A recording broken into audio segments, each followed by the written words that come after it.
గచ్చిబౌలి సంధ్య కన్వెన్షన్లో హైడ్రా కూల్చివేతలు తాత్కాలికంగా వాయిదా పడ్డాయి.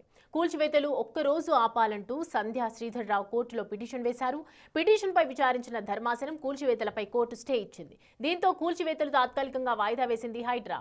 గచ్చిబౌలిలోని FCI employees cooperating housing society లేఅవుట్లో సరిహద్దులు చేరివేసి అనుమతి లేకుండా నిర్మాణాలు చేపట్టారు సంధ్య శ్రీధర్రావు. ఎఫ్సీఐ లేఅవుట్లో రోడ్లు పునరుద్ధరణకు ఇటీవల హైకోర్టు ఆదేశాలతో లేఅవుట్లలోని అక్రమ కట్టడాలు, అనుమతులు లేని షెడ్లను కూల్చేస్తున్నారు హైడ్రా అధికారులు.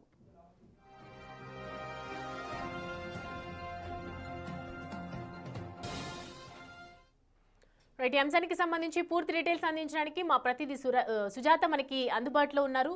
సుజాత, హైడ్రా కూల్చివేతను ఒక్క రోజు ఆపాలని చెప్తున్నారు. ఏమంటున్నారు వాళ్ళు ఏం చెప్తున్నారు సంధ్య శ్రీధర్? సంధ్యా కన్వెన్షన్ లో రోడ్లను ఆక్రమించి నిర్మాణాలు చేపడుతున్నటువంటి సంధ్యా కన్వెన్షన్ శ్రీధర్రావు మీద హైకోర్టుకి బాధితులు వెళ్లారు.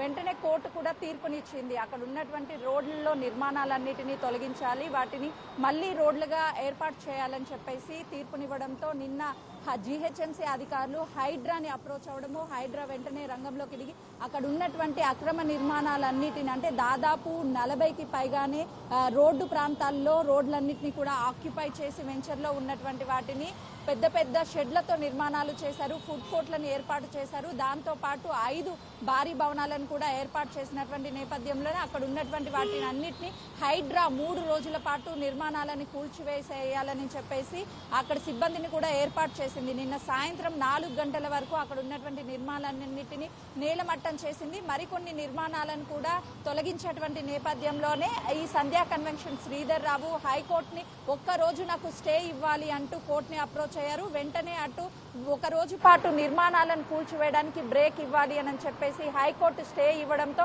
నిర్మాణాలని తాత్కాలికంగా నిలిపివేశారు. దాంతో పాటు ఈ రోజు గతంలో బాధితులు తమ ఫ్లాట్లని దౌర్జన్యంగా ఆక్రమించాడు అని చెప్పేసి ఆ ఫ్లాట్లను వెంటనే మాకు ఇవ్వాలి, దాంతో పాటు అక్కడ ఉన్నటువంటి రోడ్లన్నిటినీ కూడా మళ్ళీ మాకు నిర్మించి ఇవ్వాలి అని చెప్పేసి అటు కోర్టుని బాధితులు అప్రోచ్ అయ్యారు. ఈ రోజు హీరింగ్ కూడా కోర్టులో ఉంది కాబట్టి కోర్టు ఎలాంటి తీర్పు ఇవ్వబోతుందో చూడాలి. ఎందుకంటే అక్కడ లేఅవుట్ ఏర్పాటైన తర్వాత 30-40 ఫీట్ రోడ్లను చూపించారు.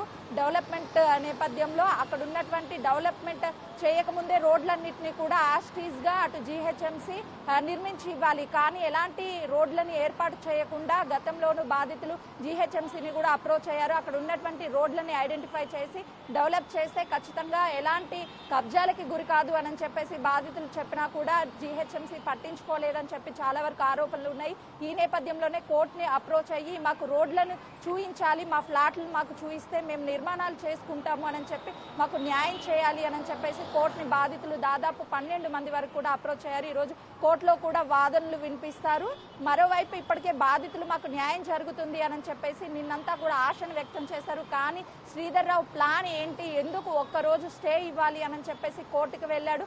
కోర్టు కూడా ఈ రోజు కూల్చివేతలు చేయొద్దు అని చెప్పేసి కూడా స్టేని ఇచ్చింది. కాబట్టి రేపు మళ్ళీ ఏ విధంగా కోర్టుని అప్రోచ్ అవ్వబోతున్నాడు, సంధ్యా కన్వెన్షన్ శ్రీధర్రావు మళ్ళీ ఎలాంటి ప్లాన్స్ తో ముందుకు వెళ్ళబోతున్నాడు అనేది మాత్రం వేచి చూడాల్సినటువంటి పరిస్థితి ఉంది. ఎందుకంటే గతంలోనే అందులో ఉన్నటువంటి 20 ఎకరాల్లో 162 ఫ్లాట్స్ ఉన్నాయి. 120 ఫ్లాట్స్ కి పైగానే తను కొనుగోలు చేశారు అని చెప్తున్నారు.